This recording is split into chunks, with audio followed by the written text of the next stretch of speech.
고요히 마음을 열어 지혜의 길을 걷는 시간입니다. 들려주는 지혜, 귀 기울이면 지혜가 들립니다. 마르쿠스 아우렐리우스의 명상록, 그 11번째 이야기를 함께 나누어 볼까 합니다. 이성을 지닌 영혼의 자연스러운 특성과 특권은 이러합니다. 영혼은 스스로를 바라보고 스스로를 질서 있게 다듬으며 자신이 원하는 모습으로 스스로를 빚어냅니다. 식물이나 나무, 이성이 없는 피조물들이 맺는 열매는 그것이 진짜 열매이든 비유적인 열매이든 타인을 위한 것이지만 영혼은 자신이 거둔 열매를 온전히 스스로 누립니다. 또한 언제 어디서든 이르든 늦든 삶이 끝나는 순간에 영혼은 자신만의 완성을 이룹니다. 춤추는 이나 연기하는 이들이 도중에 중단되면 그 행위 전체가 불완전해지는 것과는 다릅니다. 영혼은 어느 시간, 어느 행동의 순간에 놀라 멈추게 되더라도 자신이 쥐고 있는 것을 완전하고 충만하게 만들어냅니다. 그래서 나는 참으로 살아왔고 내게 온전히 속했던 것 중 그 무엇도 부족하지 않다는 평안한 마음으로 떠날 수 있는 것입니다. 또한 영혼은 온 세상을 품고 실체와 견고함이 없는 세상의 헛된 겉모습을 꿰뚫어 보며 영혼의 무한함을 향해 스스로를 뻗어나갑니다. 일정한 시간이 흐른 뒤 만물이 예전의 상태와 자리로 돌아오는 순환과 회복을 영혼은 스스로 이끌어내고 이해합니다. 그리고 우리 뒤에 올 이들도 우리가 보지 못한 새로운 것을 보지 못할 것이며 우리보다 앞서간 이들도 우리보다 더 많은 것을 보지 못했음을 깊이 숙고하고 분명히 깨닫습니다. 40살에 이른 사람이라면 조금의 지혜라도 있다면 만물이 모두 같은 본질을 지녔기에 과거와 미래의 모든 것을 이미 보았다고 할 수 있습니다. 이웃을 사랑하고 진실하며 겸손한 것, 그리고 자기 자신보다 더 귀하게 여기는 것이 없다는 것은 인간 영혼의 고유하고 자연스러운 성질입니다. 이는 또한 법칙의 속성이기도 합니다. 이를 통해 건전한 이성과 정의는 결국 하나로 귀결되며 따라서 정의야말로 이성적인 존재가 스스로의 목적으로 삼아야 할 가장 중요한 것임을 알 수 있습니다. 두 번째 이야기입니다. 즐거운 노래나 춤, 격렬한 운동이나 당신이 푹 빠져 있는 스포츠도 쉽게 마음에서 내려놓을 수 있습니다. 조화로운 목소리를 그것을 이루는 여러 개의 개별적인 소리로 나누어 보고 그 각각의 소리마다 이 소리가 혹은 저 소리가 나를 그토록 사로잡는 것인가 하고 스스로에게 물어본다면 말이지요. 아마도 당신은 그런 자신을 부끄럽게 여기게 될 것입니다. 춤의 모든 동작과 자세를 하나하나 따로 떼어 생각해보면, 그리고 레슬링 선수의 움직임도 그렇게 바라보면 역시 부끄러움을 느끼게 될 테지요. 그러니 일반적으로 미덕이나 미덕에서 비롯된 것들을 제외하고 당신의 마음을 크게 흔드는 것이 있다면 즉시 그것을 잘게 나누어 보기를 기억하십시오. 이렇게 나눔으로써 각각의 부분을 통해 전체에 대한 집착을 버릴 수 있습니다. 이 방법을 당신의 삶 전체로 옮겨 적용해 보아야 합니다. 세 번째 이야기입니다. 소멸이든 흩어짐이든 혹은 다른 곳이나 상태로 이어짐이든 간에 만약 필요하다면 지금 당장이라도 육체로부터 기꺼이 분리될 준비가 되어 있는 영혼은 얼마나 축복받고 행복한지요. 그러나 이러한 준비됨은 어떤 이들처럼 반대를 향해 폭력적이고 격정적으로 고집을 부리는 완강한 결의에서 비롯되어서는 안 됩니다. 소란이나 격렬한 외침 없이 다른 이들도 설득되어 그 모범을 따를 수 있도록 분별력과 진중함을 갖춘 고유한 판단에서 우러나와야 합니다. 네 번째 이야기입니다. 내가 자비로운 일을 했는가? 그렇다면 나 자신이 그로 인해 이로움을 얻은 것입니다. 모든 상황에서 이 생각이 마음속에 떠오르게 하고 이를 생각하기를 결코 멈추지 마십시오. 당신의 본분은 무엇인가요? 선해지는 것입니다. 우주의 본성에 관한 그리고 인간의 고유하고 특별한 구성에 관한 특정한 원리들과 교리들 없이 어떻게 이 일이 온전히 이루어질 수 있을까요? 다섯 번째 이야기입니다. 비극은 처음 세상의 우연과 재난을 사람들에게 상기시키기 위해 도입되었습니다.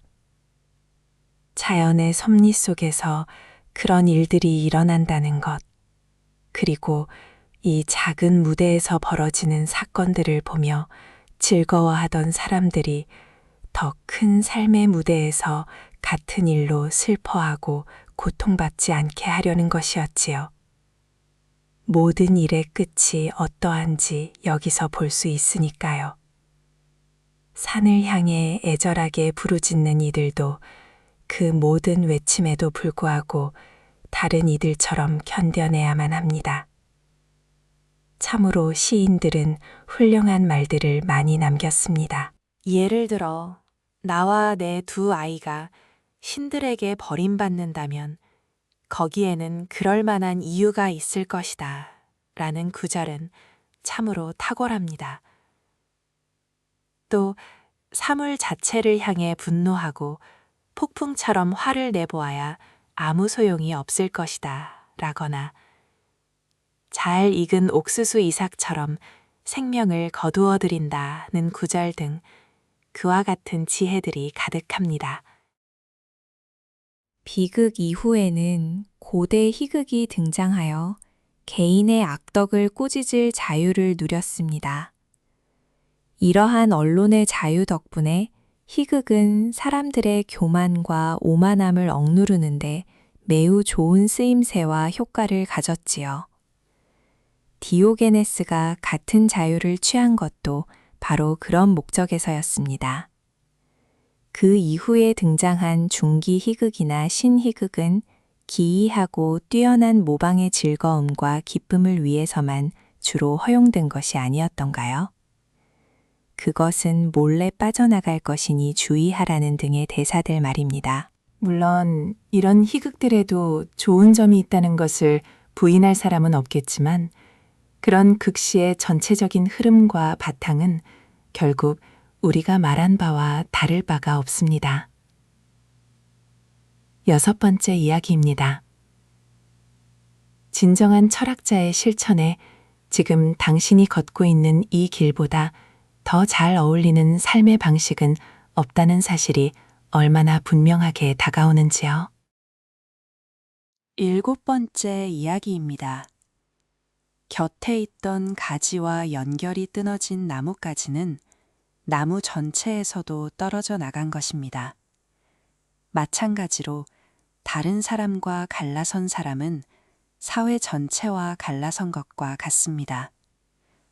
나뭇가지는 다른 이에 의해 잘려나가지만 이웃을 미워하고 멀리하는 사람은 스스로를 잘려내는 것이며 동시에 자신이 전체 공동체에서 분리된다는 사실을 알지 못합니다. 그러나 이 사회의 창조주이신 신의 선물과 자비가 있으니 우리는 한번 잘려나갔더라도 다시 함께 자라나 전체의 일부가 될 수 있습니다. 하지만 이런 일이 자주 반복된다면 분열 속으로 더 멀리 달아날수록 다시 결합하고 회복되기가 그만큼 어려워지는 비극이 따릅니다. 정원사들이 말하듯 한번 잘렸다가 다시 접붙여진 가지는 처음부터 함께 싹을 틔워 한 몸으로 계속 자라온 가지와는 결코 같을 수 없기 때문입니다. 8번째 이야기입니다. 좋은 교감과 애정의 문제에서는 동료 가지들처럼 함께 자라나야 하지만 의견의 문제에서는 그렇지 않습니다. 당신이 올바른 길을 갈 때 반대하는 이들이 당신의 선한 행동을 돌려놓을 수 없듯이 그들을 향한 당신의 선한 애정 또한 흔들리게 두어서는 안 됩니다. 올바른 판단과 행동을 지키는 일, 그리고 당신을 방해하려 하거나 당신의 행동을 언짢게 여기는 이들을 향해 진정한 온유함을 잃지 않는 일, 이 두 가지 모두에 한결같기를 마음 쓰십시오. 두려움 때문에 행동을 포기하거나 본래 당신의 벗이자 혈육인 이들을 향한 자연스러운 애정을 버리는 것은 둘 다 똑같이 비천한 일이며 비겁하게 도망치는 병사의 기질을 띠는 것이기 때문입니다. 9번째 이야기입니다. 모든 예술이 자연을 모방하는 한 어떤 자연도 예술보다 열등할 수는 없습니다. 만약 그렇다면 모든 본성 중 가장 완전하고 보편적인 자연이 그 작용에 있어 예술의 기교에 미치지 못한다는 것은 있을 수 없는 일입니다.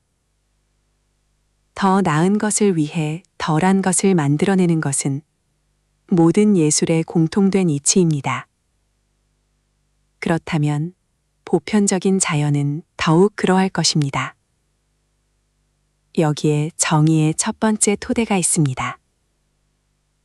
정의로부터 다른 모든 미덕이 생겨납니다. 우리가 세상의 것들에 마음과 애착을 두거나 쉽게 속고 경솔하며 변덕스럽다면 정의는 지켜질 수 없기 때문입니다. 10번째 이야기입니다. 얻거나 피하려 그토록 애쓰는 사물들 자체는 당신에게 먼저 다가오지 않습니다. 오히려 당신이 그것들을 향해 나아가는 것이지요. 그러니 그 사물들에 대한 당신의 판단과 의견을 고요히 내려놓으십시오. 사물들은 아무런 소란도 동요도 없이 가만히 서 있을 뿐입니다. 그러면 쫓고 달아나는 모든 일도 멈추게 될 것입니다. 11번째 이야기입니다. 엠페도클레스가 비유했듯 영혼이 온전히 하나의 형태와 모양을 이룰 때 영혼은 구체와 같습니다. 무언가를 향해 탐욕스럽게 스스로를 뻗지도 않고 비굴하게 움츠러들거나 낙담하여 엎드리지도 않은 채 온통 빛으로 빛나며 우주와 자신만의 참된 본성을 바라볼 때 말입니다. 12번째 이야기입니다. 누군가 나를 경멸할까요? 그것은 그가 어떤 근거로 그리하는지 스스로 살펴볼 일입니다. 나의 관심사는 내가 참으로 경멸받을 만한 행동이나 말을 결코 하지 않는 데 있습니다.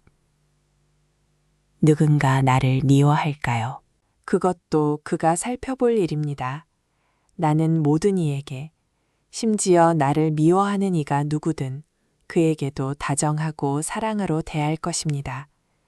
내 인내심을 과시하거나 비난하기 위함이 아니라 진심으로 부드럽게 그의 잘못을 일러줄 준비가 되어 있습니다.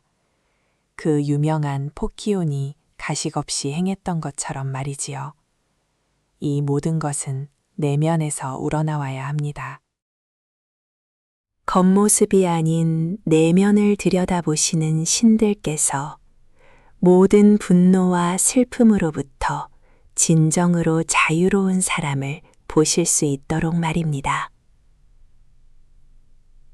당신이 스스로의 본성에 맞고 적절한 일을 할 수 있는 한, 다른 사람이 무엇을 하든 그것이 당신에게 무슨 해가 되겠습니까?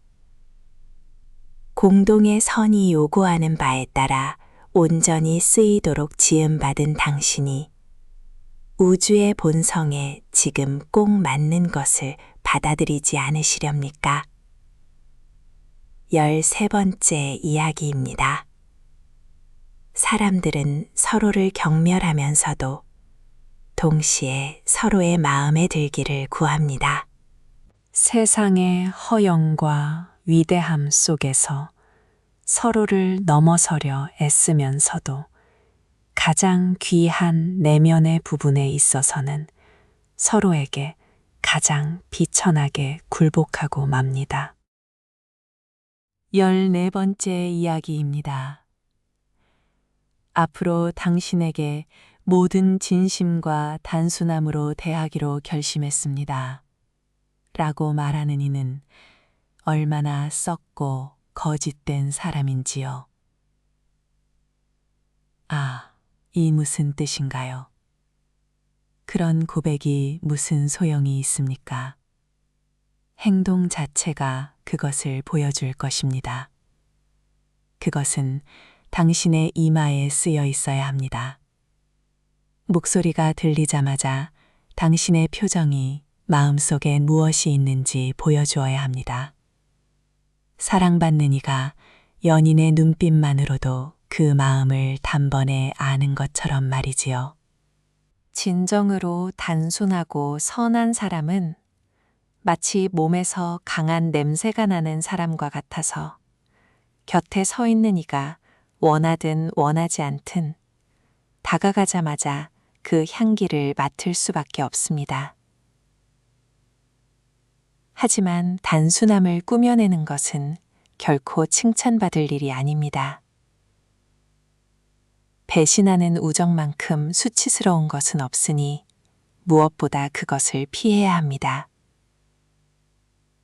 진정한 선함과 단순함, 그리고 친절함은 결코 숨길 수 없으며 앞서 말했듯 그 눈빛과 표정 속에 고스란히 드러나기 마련입니다. 15번째 이야기입니다. 행복하게 사는 것은 본래 무관한 것들에 무심할 때 얻어지는 영혼의 내면적 힘입니다. 이를 위해 세상 모든 대상을 부분과 전체로 숙고해야 합니다. 어떤 대상도 스스로 우리 안에 의견을 만들거나 다가오지 않으며 그저 밖에 고요히 머물 뿐임을 기억하세요. 의견을 낳고 새기는 것은 우리 자신입니다. 그것을 새기지 않거나 숨어든 것을 지우는 것은 우리의 힘에 달려 있습니다. 당신의 이 신중함도 잠시뿐이며 머지않아 삶이 끝날 것임을 기억하십시오. 그러니 이 모든 것을 지혜롭게 해내지 못할 이유가 있겠습니까? 그것이 자연의 이치에 맞다면 기꺼이 받아들이고 어긋난다면 당신의 본성에 맞는 것을 찾아 온 힘을 다해 구하십시오. 자신의 선과 행복을 구하는 일로 비난받을 사람은 없으니까요. 16번째 이야기입니다. 모든 것에 대해 그것이 어디서 왔고 무엇으로 이루어져 있으며 무엇으로 변할지 숙고해야 합니다. 변한 후의 본성이나 모습이 어떠할지, 그리고 그 변화로 인해 아무런 상처도 받지 않는다는 것을 말입니다. 다른 사람의 어리석음이나 악함이 당신을 괴롭히고 슬프게 하지 않도록 먼저 이렇게 생각해 보십시오. 내가 이것들과 무슨 상관이 있는가? 우리는 서로의 선을 위해 태어났다는 것을 기억하십시오. 더 깊이 생각해 보면 양떼를 이끄는 숫장이나 소떼를 이끄는 황소처럼 나 역시 그들을 이끌기 위해 태어난 것입니다. 더 높은 곳에서 시작해 보지요. 원자가 만물의 기원이 아니라면 우주를 다스리는 본성이 존재함을 인정해야 합니다.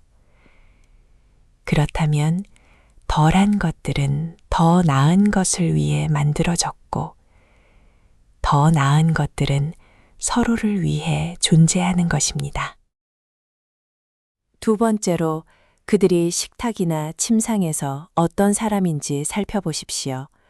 무엇보다 그들이 품고 있는 생각들로 인해 어떻게 그런 행동을 강요받는지, 그리고 그 행동들을 얼마나 큰 교만과 자만심으로 행하는지 보십시오. 세 번째로, 만약 그들이 그 일들을 옳게 행한다면 당신이 슬퍼할 이유가 없습니다. 옳지 않게 행한다면 그것은 필시 그들의 뜻에 반하여 무지함에서 비롯된 것입니다. 플라톤의 말처럼 어떤 영혼도 기꺼이 오류를 범하지 않으며, 따라서 마땅히 해야 할 일과 다르게 행동하는 것도 모두 뜻에 어긋난 것입니다. 그렇기에 그들은 이웃에게 불의나 무양심, 탐욕 등 해로운 행동을 했다고 비난받을 때마다 슬퍼하는 것입니다. 네 번째로, 당신 자신도 많은 일에서 어긋나며 그들과 다를 바 없는 사람임을 기억하십시오. 어쩌면 당신이 어떤 죄의 실제 행동은 삼갈지라도 당신 안에는 여전히 그런 습관적인 기질이 남아 있습니다. 그저 두려움이나 허영심 혹은 그와 비슷한 어리석은 체면 때문에 억눌려 있을 뿐이지요. 다섯 번째로, 그들이 참으로 죄를 지었는지 아닌지 당신은 온전히 알지 못합니다. 많은 일들이 신중한 방편으로 행해지기 때문입니다. 일반적으로 다른 사람의 행동을 진정으로 분별 있게 판단하려면 먼저 많은 것들을 알아야만 합니다. 여섯 번째로, 당신이 비통해하거나 큰 슬픔에 잠길 때마다 사람의 삶은 찰나에 불과라며 머지않아 우리 모두 무덤에 눕게 될 것이라는 사실을 좀처럼 기억하지 못한다는 점을 떠올려 보십시오. 일곱 번째로, 우리를 진정으로 괴롭히는 것은 그들의 죄와 허물 자체가 아닙니다. 그것들은 오직 그것을 저지른 이들의 마음과 인식 속에만 존재할 뿐, 우리를 괴롭히는 것은 그 죄에 대한 우리 자신의 의견입니다. 그러니 그것이 고통스러운 일이라는 당신의 생각을 거두어 드리고 기꺼이 놓아버리십시오. 그러면 당신의 분노도 사라질 것입니다. 어떻게 그것을 거둘 수 있을까요? 그것이 수치스러운 일이 아니라고 스스로 이치에 맞게 타일러 보는 것입니다. 수치스러운 것만이 유일한 진정한 악이 아니라면 당신 역시 악을 피하려는 자연의 흔한 본능을 따르다가 많은 불의를 저지르고 도둑이나 그 밖에 무엇이 되어 세상의 목적을 달성하려 내몰리게 될 테니까요. 여덟 번째로, 우리가 그토록 슬퍼하거나 분노하는 일들 자체보다 그 분노와 슬픔의 발작 뒤에 따르는 일들이 훨씬 더 고통스럽다는 사실을 기억하십시오. 아홉 번째로, 꾸며내거나 위선적인 것이 아니라 진실하고 자연스러운 것이라면 온유함은 결코 꺾이지 않는다는 점입니다. 당신이 상상할 수 있는 가장 사납고 악의적인 사람이라도 당신이 계속해서 그를 온유하고 사랑으로 대한다면 어떻게 당신을 거스를 수 있을까요? 그가 당신에게 해를 끼치려 하는 바로 그 순간에도 평온하고 좋은 마음으로 온유하게 그를 가르치고 일깨워 준다면 말입니다. 예를 들어, 내 아들아, 우리는 서로 다치게 하고 괴롭히기 위해 태어난 것이 아니란다.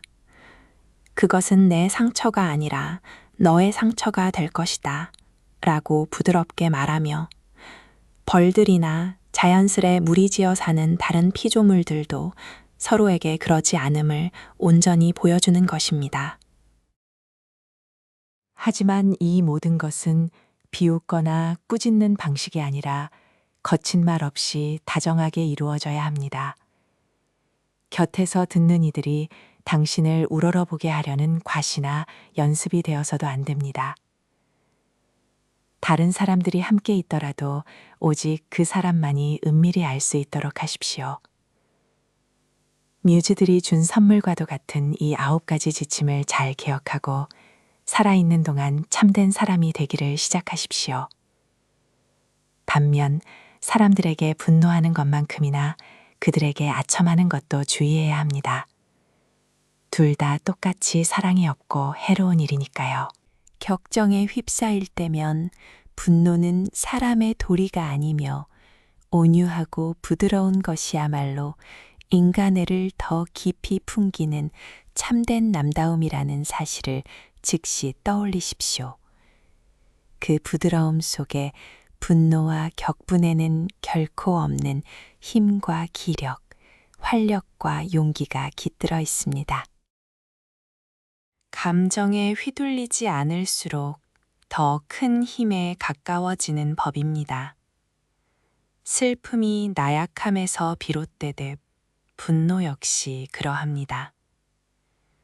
분노하는 이와 슬퍼하는 이 모두 상처를 입고 비겁하게 자신의 감정에 굴복해버린 것이니까요. 만약 10번째 지혜를 원하신다면 뮤즈들의 인도자인 헤라클레스가 주는 이 선물을 받으십시오. 세상에 악한 사람이 없기를 바라는 것은 미친 짓이며 불가능한 일이라는 것입니다. 세상에 악한 이들이 존재한다는 것은 잘 견디면서도 누군가 자신에게 잘못을 저지르는 것은 참지 못한다면 이는 모든 공평함에 어긋나는 참으로 폭군 같은 처사입니다. 17번째 이야기입니다. 마음과 인식에는 4가지 기질이나 경향이 있으니 이를 깨닫기 위해 주의 깊게 살펴야 합니다. 그것들을 발견할 때마다 스스로에게 이렇게 말하며 바로잡아야 합니다. 이런 상상은 필요하지 않다. 이것은 사랑이 없는 생각이다. 이것은 다른 사람의 노예나 도구로서 말하는 것이며 이보다 더 무분별하고 어리석은 것은 없다. 그리고 4번째를 발견할 때는 스스로를 날카롭게 꾸짖어야 합니다. 당신 안에 더 신성한 부분이 육체의 비천한 부분과 그 거친 욕망에 복종하고 휘둘리도록 내버려둔 것이니까요. 18번째 이야기입니다. 당신 안에 있는 공기나 불의 기운이 본래 위로 향하려 할지라도 우주의 섭리에 순종하며 이 섞인 육체 안에 머물고 있습니다. 마찬가지로 당신 안에 흙이나 물의 기운도 본래 아래로 향하려 하지만 본성을 거슬러 위로 올려져 굳건히 서 있습니다. 이처럼 원소들조차 우주에 순종하여 물러나 흩어지라는 신호가 울릴 때까지 본성에 어긋나더라도 자신에게 주어진 자리에 묵묵히 머뭅니다. 그런데 오직 당신의 이성적인 부분만이 불순종하여 제자리를 지키지 못한다면 참으로 슬픈 일이 아니겠습니까? 이성에게는 본성에 어긋나는 어떤 것도 강요되지 않고 오직 본성에 맞는 일만 주어졌는데도 말입니다. 이성이 불순종할 때 우리는 불이나 공기가 제 원소를 찾아 위로 올라간다고 말하듯 할 수 없습니다. 이성은 오히려 완전히 반대되는 길로 가버리기 때문입니다. 불이나 무절제, 슬픔이나 두려움을 향한 마음의 움직임은 곧 자연으로부터의 분리일 뿐입니다. 또한 신의 섭리로 일어난 어떤 일에 대해 마음이 슬퍼할 때 그건 역시 스스로의 자리를 저버리는 것입니다. 마음은 정의뿐만 아니라 거룩함과 경건함을 위해 지음받았으며 이는 곧 모든 일에서 신과 그의 섭리에 겸손히 순종하는 것에 다름 아닙니다. 이 또한 우리가 본래 사회적인 존재로서 얽혀 있는 의무의 일부이며 이것 없이는 서로 행복하게 교감할 수 없습니다. 참으로 모든 올바른 행동의 바탕이자 셈인 것이지요. 19번째 이야기입니다. 살아가는 동안 항상 똑같은 하나의 보편적인 목적을 가지지 않은 사람은 결코 한결같은 사람이 될 수 없습니다. 하지만 이 보편적인 목적이 무엇이어야 하는지를 더하지 않으면 그것만으로는 충분하지 않습니다. 대부분의 사람들이 뚜렷한 근거 없이 좋다고 여기는 것들에 대한 생각은 결코 한결같거나 조화로울 수 없습니다. 오직 공동체와 같은 특정한 속성과 조건에 의해 제한되는 것, 즉 공통적이고 공공의 선이 아닌 것은 선으로 여겨지지 않는 것만이 조화로울 수 있습니다. 그러므로 우리가 스스로에게 세우는 목적 또한 공통적이고 사회적인 것이어야 합니다. 자신의 모든 개인적인 움직임과 목적을 그곳으로 향하게 하는 사람은 모든 행동이 조화롭고 한결같아질 것이며 이를 통해 늘 같은 사람으로 남게 될 것입니다. 20번째 이야기입니다.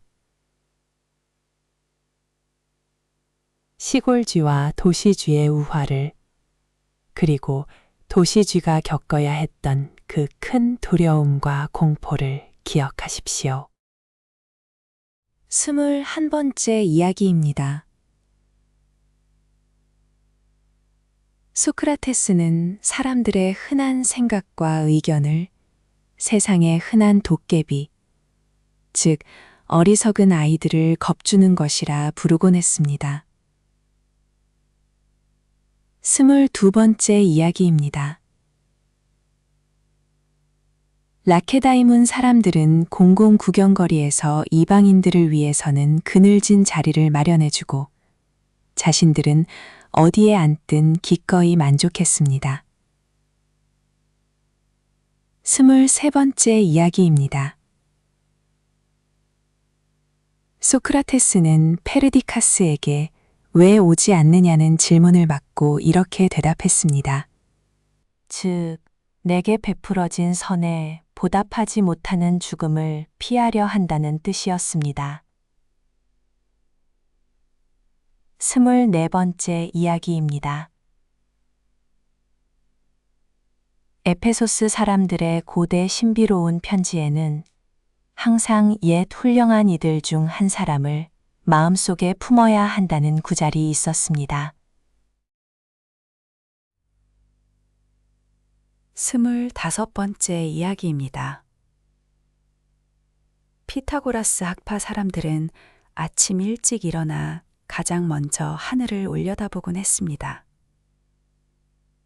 변함없이 한결같이 자신의 임무를 다하는 별들을 마음에 새기며 질서와 순수함 그리고 꾸밈 없는 단순함을 일깨우기 위함이었습니다. 어떤 별이나 행성도 자신을 가리는 덮개를 갖지 않으니까요. 26번째 이야기입니다. 아내 크산티페가 옷을 빼앗아 밖으로 나가버렸을 때 가죽을 두를 수밖에 없었던 소크라테스의 모습은 어떠했던가요? 그 차림을 보고 부끄러워하며 예의상 물러나려는 친구들에게 그가 남긴 말들을 떠올려 보십시오. 27번째 이야기입니다. 글을 쓰고 읽는 일도 먼저 배워야 할 수 있거늘 삶의 문제는 얼마나 더 그러하겠습니까? 당신은 감각과 야만적인 감정의 노예로 태어났기에 가르침 없이는 참된 지식과 건전한 이성을 결코 가질 수 없습니다. 28번째 이야기입니다. 내 마음이 속으로 미소 지었네. 그들은 미덕 그 자체마저도 끔찍하고 모욕적인 말로 비난할 것이다. 29번째 이야기입니다. 구할 수 없는 겨울에 무화과를 간절히 바라는 것처럼 아직 허락되지 않은 아이를 갈망하는 이들도 그러합니다. 30번째 이야기입니다. 에픽테토스는 말했습니다. 아버지는 아이에게 입맞출 때마다 속으로 내일 어쩌면 이 아이가 죽을지도 모른다고 말해야 한다. 하지만 그것은 불길한 말이 아닌가요? 그는 덧붙였습니다. 자연스러운 것을 뜻하는 말은 결코 불길하지 않다. 포도가 익었을 때 베어내는 것이 불길하지 않은 것과 같다. 풋포도, 익은 포도, 건포도 등 이 모든 것은 무로 변하는 것이 아니라 아직 존재하지 않는 다른 상태로 끊임없이 변해가는 과정일 뿐입니다.